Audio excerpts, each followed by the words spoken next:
kerja kita awam. Itu tanggungjawab kerajaan bayar gaji. Pesanan kerajaan. Kan? Mereka memilih persaraan. Itu tanggungjawab kerajaan bagi pencen. Yang kau ni memilih tidak berpencen. Mana tak dapat 1 sen pun tak boleh minta sepatutnya. Tapi bila kerajaan bagi tu, ucap terima kasih lah. RM500, saudara. Tak berpencen dapat RM500. RM500 nak makan apa RM500? Anak kau tu yang bekerja kat Kuala Lumpur gaji besar 1 sen pun tak bagi kau bulan-bulan. Kerajaan bagi RM500 tu alhamdulillah lah. Anak aku pun tak bagi. Cakap macam tu. Sepatutnya. Kan? Sembang kedai kopi. Kerajaan bagi RM500 alhamdulillah. Oh, anak aku tu dah kerja KL gaji besar. Jadi cikgu, jadi apa ni. Polis lah apa. Bagi aku RM100 setiap bulan. Itu pun kadang bagi, kadang tak bagi. Kadang dia minta dengan aku pula lagi. Kan? Ini kerajaan bagi RM500 kat aku. Anak aku tu 2-3 orang tu. Kadang bagi RM100, kadang tak bagi langsung. Maknanya kerajaan bagi RM500 tu lebih banyak daripada anak kita bagi. Saya rasa saudara pun bersetuju dengan saya bahawa sukarlah dapat anak yang bagi RM500 setiap bulan. Bukan tak ada saudara, tapi tak banyak anak yang bagi RM500 kepada mak ayah dia. Tak banyak. 100-200 mungkin ada lah. Kan? Nak bagi tak bulan RM500 tak banyak saudara. Sebab RM500 tu bagi orang dah berkeluarga, kena pula duduk di bandar di KL, pada dia banyak RM500 dia kepulan keluarga dia. Dia hulukan mak ayah tak bulan 100-200 pun biasa lah. Nak cari yang anak bagi setiap bulan RM500 memang susah. Itu hakikat dia. Bukan tak ada saudara. Susah. Bila kerajaan bagi RM500, maknanya kerajaan bagi banyak pada anak kita sendiri. Mana kerajaan bagi kat kita, kat ayah kita, lebih banyak daripada kita bagi. Patut anak-anak berterima kasih dengan kerajaan. Alhamdulillah.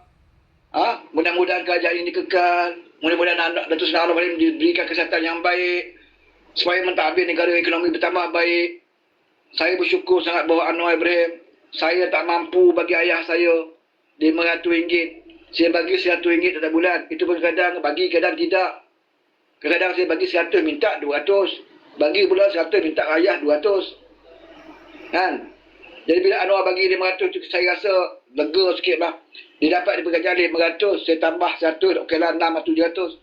Bolehlah orang ayah saya di rumah makan dengan mak saya je pun. Kan, cukuplah sedikit. Sepatutnya anak bersyukur. Tapi tak, anak yang bakar ayah dia. Anak warna on.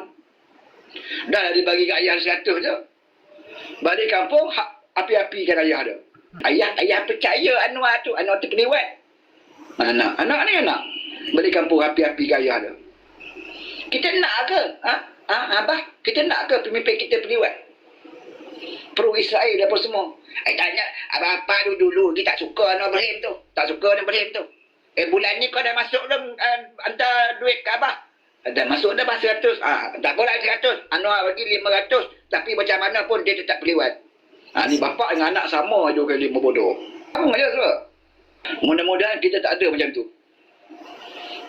Bukan maknanya kau kena sokong Anwar Ibrahim nak masuk parti dia ataupun menyokong di parti tak. Tapi atas dasar agama tu. Kan? Atas dasar agama, bersyukur tu. Kau tak nak sokong, tak apalah, berkaya kau undi dah parti lain pun. Kan? Tapi atas dasar agama tu, bila Anwar bagi kat bapak kau 500 setiap bulan, bapak kau tak pencen ni. Dan kau pun tak mampu nak bagi bapak kau 500. Kau sendiri tak mampu nak bagi bapak kau tak bulan 500. Anwar tolong bagi bapak kau. Terima kasih lah. Susah sangat kan terima kasih. Ni tak. Dah ucap terima kasih. Balik kampung, apikan bapak ni. Takut bapak dia terpengaruh pula. Bapak nanti dapat RM500 dengan tutan budi pula dengan Anwar. Itu bukan duit Anwar tu. Bukan duit poket Anwar tu. Itu memang tanggungjawab dia tu. Dia sebagai Perdana Menteri. Itu hak bapak RM500, hak bapak. Anak beritahu ayah. Hak kepada otak dia. Bila pula bapak dia dapat hak?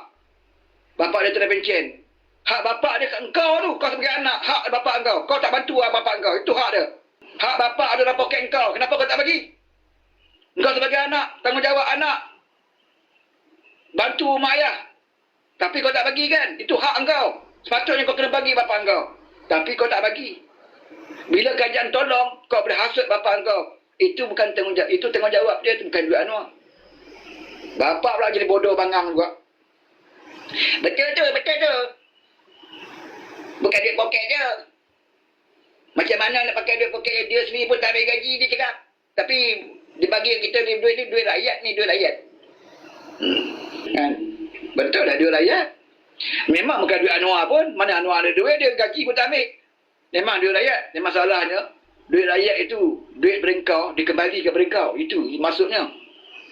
Kau bayar cukai, kau bayar apa semua ni, dikembalikan balik pada kau. Yang kau sepatutnya tak dapat pencen, tiba-tiba dapat bulanan. Itu kembali kepada kau. Itu maksudnya. Ada pemimpin lain berani buat, tak ada pemimpin lain boleh buat selalu.